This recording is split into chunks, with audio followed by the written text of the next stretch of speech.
and welcome back to my channel. So in today's video, I am starting a new little series that I'm going to be doing throughout August, which is my school advice column for everybody in high school or college or in the IB program. And today I am doing my IB program, or I can't even say it, International Baccalaureate program, which I did in high school.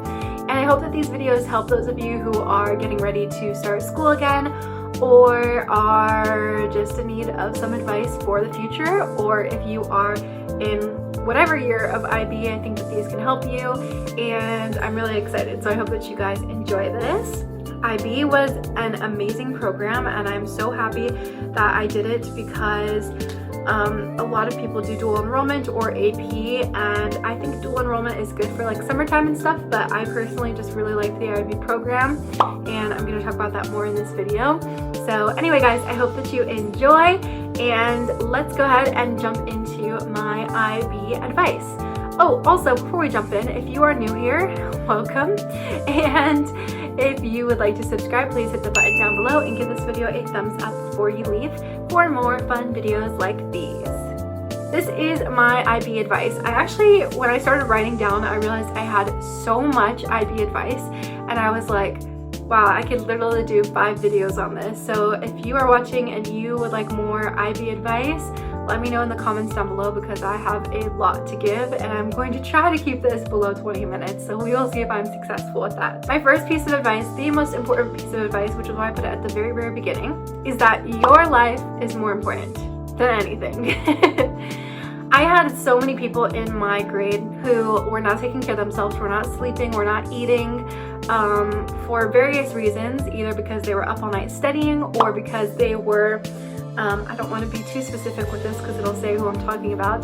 They were training for an athletic activity, and they decided to not take care of their nutrition, and I've had multiple friends end up in the hospital, specifically my sophomore year of IB. I don't know why, because sophomore year is like the easiest year of IB in my personal experience, but I had a lot of friends end up in the hospital, and a lot of friends get super, super sick. So just remember that your life is more important, and that it is so important to take care of yourself physically, mentally, emotionally, nutritionally, all of those things, which I'm going to talk about a little bit more in this video. But I specifically wanted you to know that your grades and your endeavors are all super, super important, but you're not going to be able to see the success at the end of the line if you don't put yourself and your life first. The next piece of advice I have is that you'll get a better education here than in college. Plot twist. I went to college and I did not get my master's or my doctor's, so I'm specifically talking about your bachelor's degree here, because of course when you do your master's and your PhD, those are all more in-depth study. But specifically for your bachelor's degree, I found that IB educated me more than my bachelor's program did. I learned so much during my IB program, and I definitely would suggest that you read those textbooks and that you soak up as much as you can if you're there for the education, because if you are like me, you will probably get more benefits out of it than you will in college, and it's honestly, in my opinion, harder than college was as well. I'm just saying. My next tip is to study every day. So even if you set aside just 10 minutes to look at your flashcards for a specific topic, if you have like 7 days a week and you did like 7 different subjects one subject per day, and you did 10 minutes a day, I think that this is a great tip, because of course in order to get your IB diploma you have to do testing at the end of your junior and senior years, and it's definitely important to keep up with your studying. I would say that if you keep up with your studying, you're gonna be much happier when you get to testing week, because you're not gonna be cramming everything in at once. So just dedicate at least 10 minutes a day just to studying and going over your notes and going over things even from the past and previous years, which I'm gonna talk about in a second, that you could benefit from on your testing in the future. My next tip is to watch movies and shows in your foreign language. So if you are doing the IB program, you probably know that you have to do a foreign language, and I did Spanish. That was the only one that was offered at my school, but I know a lot of other schools have English if you're international, or they have French or any other kind of language. So my best advice is to watch movies and shows in your specific language, because if you watch it in the language and then maybe put like English subtitles, it's going to get hit into the back of your mind, different words, different phrases, and it's going to help you sound more natural when you do your oral dissertation, which is very, very helpful, because that is something that they look for, is how natural you sound, and if you can use any fun, what's the word? I don't want to say slang, but like sayings, like phrases. They look for stuff like that, and it's definitely very, very helpful. You can also read books if you're feeling very ambitious, and it's just gonna help you really capture the essence of that language for sure. Okay, my next piece of advice is to know your limits. This one I specifically wrote down because of the fact that I was recommended to take math studies. So for IB, if you are just starting out, when you get to your higher levels, you have a choice between math studies, math SL, and math HL. I think there might even be one more level, I'm not really sure. So I got recommended for studies, and I convinced my teacher to put me in SL, which is a little bit higher, because of the fact that I wanted to go to college for zoology, which is very math focused. And I literally did not pass my math SL test by 1 mark, which is so disappointing to me, because I had to take a whole class in college for my math credit, my math completion grade, because I didn't pass my math test for IB by 1 mark. So it's definitely very important to know your limits. If you know you're bad at math like I am, just take studies, because it's not worth it to fail your test and then have to take math again in college, when you could literally get it out of the way by knowing your limits, knowing your strengths, and knowing what is going to work best for you. This is another thing with like chemistry and biology as well. I know I'm not good at math. I barely passed chemistry with a C. So I definitely wanted to go with biology.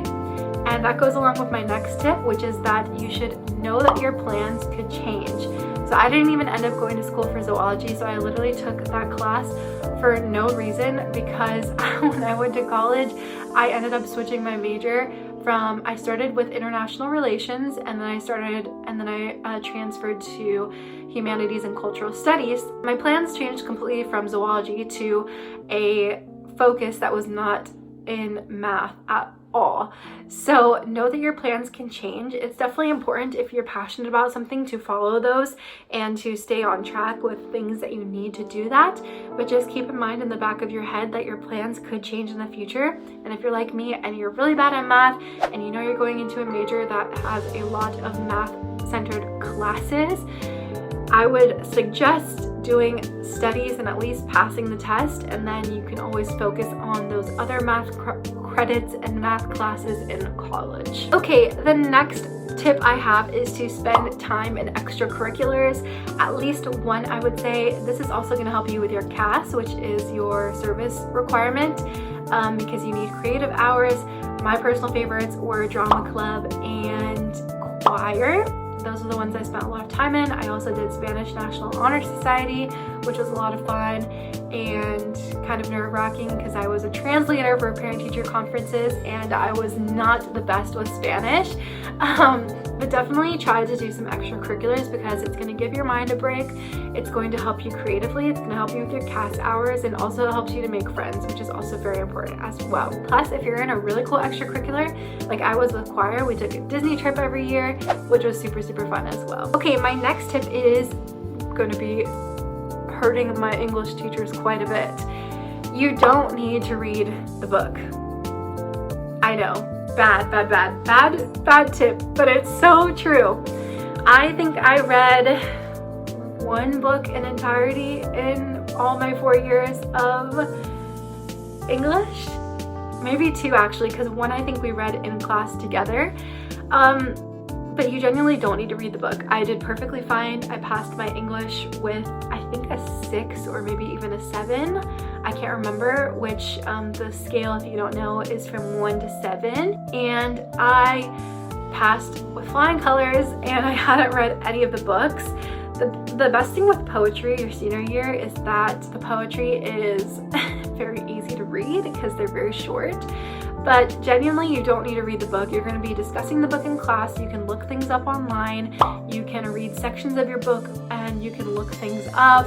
And you genuinely do not need to read the full book. If you have the time to read it, it's definitely great to read it because you'll probably notice more things and more details that you could talk about for your presentations and everything else. But I genuinely don't think you need to read the book. So I'm just saying, if you don't have time, you can do it.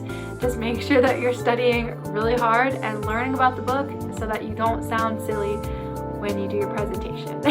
Okay, my next tip is that know-it-alls are in for a rude awakening. So if you have been in the IB program before, or if you are just starting for the first time, you're quickly going to learn that in your classes you have the know-it-alls and the major nerds and people that think that they know absolutely everything. And I just want to say that when I was in high school, I felt bad about myself because I was like, wow, I am not as smart as those people. I do not know as much as those people.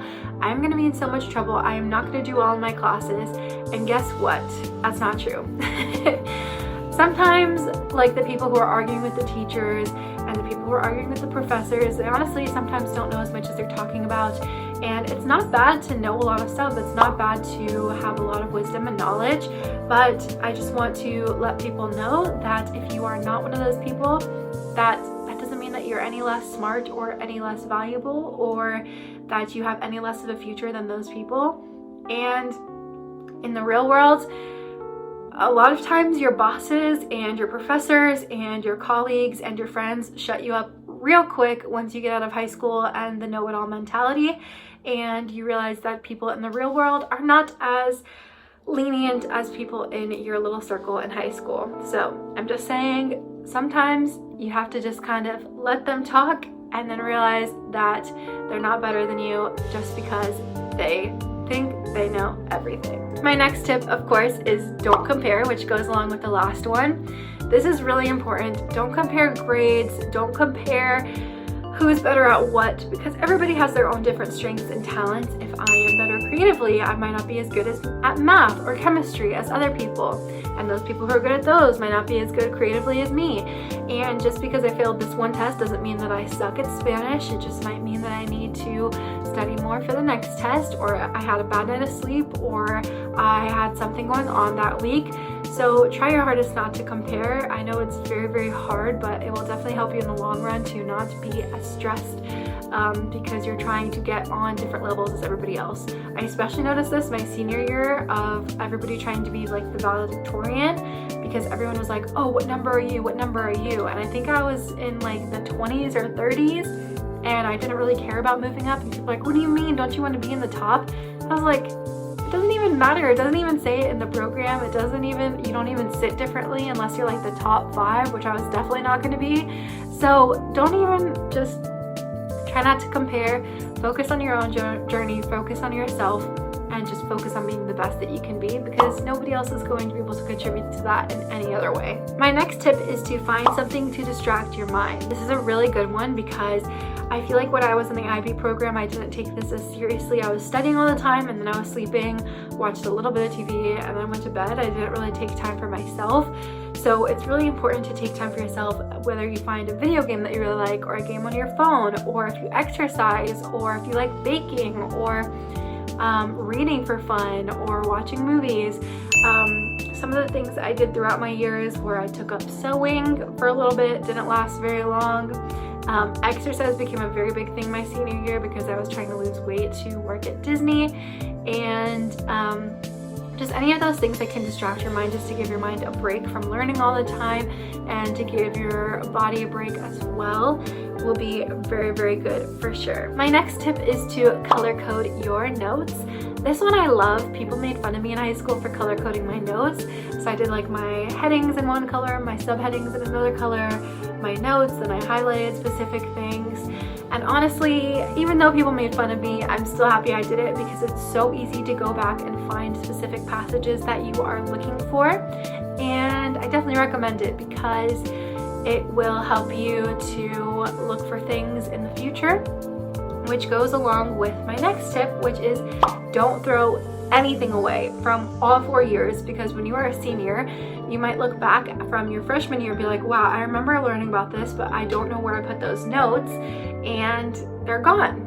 So definitely save your notes, and then once you finish and you graduate and you get your diploma, you can have a huge bonfire and burn everything or recycle everything, and you're gonna feel so good after, and you're gonna be very prepared for your tests because you're gonna have all of your notes ready to go. My next tip is for testing day.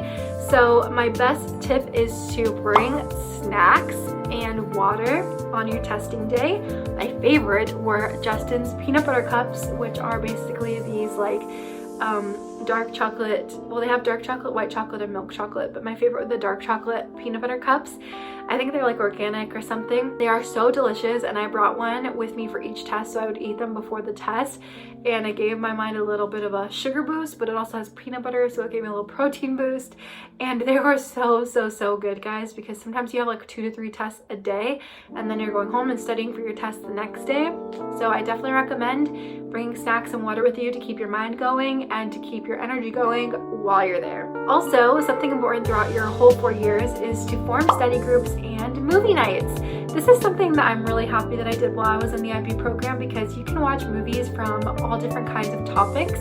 So we watched movies when I did AP, because we did like 1 AP class a year as well. I took AP Human Geography, I think was what it was. So we watched like Fiddler on the Roof, I think it's called Jung Ho if I'm not mistaken, and we watched Sound of Music, a lot of things that went along with that course. And we watched just a lot of movies, especially for Spanish or for history. There's so many movies you can watch, and forming movie groups is going to help you connect with friends. It introduces you to a topic in a different way than just literature and textbooks, and it's really fun. And study groups are also great as well, because you can meet at like a Starbucks or somewhere, and you can, maybe not right now because the pandemic is happening, but you can form in groups. You can connect with people and take some of their notes that they may have heard that you didn't hear, and compare things with each other and work on projects together. And it's really good for you to just get out of your element and spend time with other people. My next tip might be an unpopular opinion, but my next tip is to take naps. I love this one because I used to take naps all the time in high school and I felt bad about it, but the reality is you're a teenager and your body needs more rest than most people, because your body is going through a lot of changes hormonally, emotionally, physically, and it's really important to take time to rest and sleep. And if you get home from an 8-hour day at school and you need to take a nap before you start your homework and you're studying, do it, and don't feel guilty about it. Don't let your parents make you feel guilty about it. Show them this video if they make you feel guilty about it. Don't let your friends, your siblings. My cousin, it's so funny, my cousin, she was like 9 or 10 when I was in the IB program, and on the weekends I would sleep in and I would take naps. She always would laugh at me and say that I was lazy, and now it's so funny to see her as a teenager because she loves to sleep in and take naps, and it's just so funny to me. So don't let anybody tell you what to do or that you're silly for doing things the way that you're doing them, because it's really going to help you and your body needs it. So there's nothing wrong with it at all. My next tip is to invest in your body, and what I mean by this is what I said earlier. Invest in your body by feeding it nutritious foods, by working out, by staying energized. This is so important because in high school I know we have the tendency to eat junk. Don't get me wrong, I love junk food and I had pizza and chocolate. I just told you I ate peanut butter cups before testing, but the grand majority of the time it's important to eat protein and vegetables and fruits, and make sure that you're filling yourself up and that you're drinking water throughout your day in your classes. The thing that I hated about my school was that we only got 2 hall passes a day, and you had to like get your teacher to sign them. And if I wanted to drink water, which I was, because that's when I was in my very hard workout stage of my life, I had to pee every like period, and every period I wouldn't be allowed to go because I only had 2 signatures, and then lunch was like 20 minutes, so that's not even enough time to eat, let alone eat and go to the bathroom. So that sucks. But if your school lets you go to the bathroom more, definitely drink water, or drink water when you get home, and you're gonna feel so good and so nourished. It's gonna keep your brain going so you can study and focus. And also exercising, because exercising is just going to help your body stay fit and stay energized, and it's going to help your brain stay energized, and it's all just very, very important, and it goes along with learning and your mental health and your emotional health, which are super important as well. Okay, I just have a couple left. Don't worry, I know we're getting long into it. My next tip is, if you are looking for service learning hours, I have some very easy tips for you. The first one is to foster a pet from your local animal shelter. Not only does this help out the animal shelter and the animal in incredible ways, but it gives you so many hours. I fostered a mom and her 10 puppies, which sadly by the end of my experience ended up being 8 puppies, and it got me over 400 service learning hours, and that was for action and for service, because I was serving the animal shelter, but it was a lot of work physically. I was cleaning up after the dogs, taking them on walks, helping them play, cleaning up their waste. So that gave me a lot of hours. Creativity, like I said earlier, extracurriculars, my choir, my drama club, those all counted for so many hours. And a really good tip for action is to do like 5Ks. Those are super easy. You don't even really have to train for them, and they usually help out a organization in need. So you can do 5Ks, marathons, bike rides, whatever your level is. Those are really easy ways to get action if you're not invested into a sport or anything other active of that nature. So those are some really good service learning tips, and I feel like I have so many more. So if you guys want a part 2 to this, let me know. And then I have 2 left. So the first one is so important, guys. College is not the only option. This is so important, and please don't just be like, yeah, whatever, because genuinely, college is not the only option. You can go into trade school, you can go into the military, you can do social media, you can do all kinds of jobs nowadays. And college, if you don't have the funding for it, or if you are going to get yourself into significant debt, think about what you want to do. And if you don't know, like for example, I didn't know, and I really wish that I hadn't gone to college, genuinely, because I spent a lot of money. Well, I didn't spend money because I had Florida prepaid, but I spent a lot of time and energy in my college. And don't get me wrong, I'm happy that I have a degree and that I am a college graduate. But I wish that I had waited until I knew what I wanted to do. Because if I knew now, like, oh, I really want to be in social media or content creation, then I could go to school specifically for that. And there's nothing wrong with that either. I'm 24 now, and I'd be happy going back to college now. And I think that that's a really good tip if you don't know what you want to do. If you wait a few years, maybe work as a waitress, work as a bartender, which is what I'm doing now because I'm making a lot of money versus what a lot of my friends who went to college are making. You know, it's a really good job if you're looking for some money, but basically if you work and save up your money and try to find yourself and try to find what you want to do, and then you can go to college later, or like I said, there's so many other options where you don't have to go to college. But I just wanted to put that out there because college is so ingrained into you when you're in the IB program that sometimes you forget that there's other options, and there's nothing wrong with having other options or taking a gap year or a few years, because I am 24 and I still don't know what I want to do for sure, so there's nothing wrong with that. It is frustrating, but there's nothing wrong with that. And lastly, my last tip for you guys is to savor every moment. And I know that that sounds very cheesy, but it's very true, because when you leave the program, I genuinely miss my teachers. I genuinely like miss sitting in class and learning, even though I was falling asleep and I was ready to go home. I genuinely miss it. I miss learning things and learning from teachers who were so invested into me and into my fellow students, and I wish I could go back and just spend one more day there. And I hated high school, but I genuinely loved the IB program. I loved learning so much. So definitely recommend savoring every moment. Anyway guys, that is it for this week's video. I hope that you all enjoyed. If you would like to come back for high school advice or college advice, be sure to hit the subscribe button. Those are going to be in my next two videos, and I'm really excited to tell you some of my advice and life tips for you. And anyway guys, I hope that you're having a wonderful summer. If you are going to be in the IB program, make sure you're studying. And anyway guys, thank you so much for watching. Please be sure to subscribe and give this video a thumbs up, and I will see you on Thursday with a new vlog. Bye guys!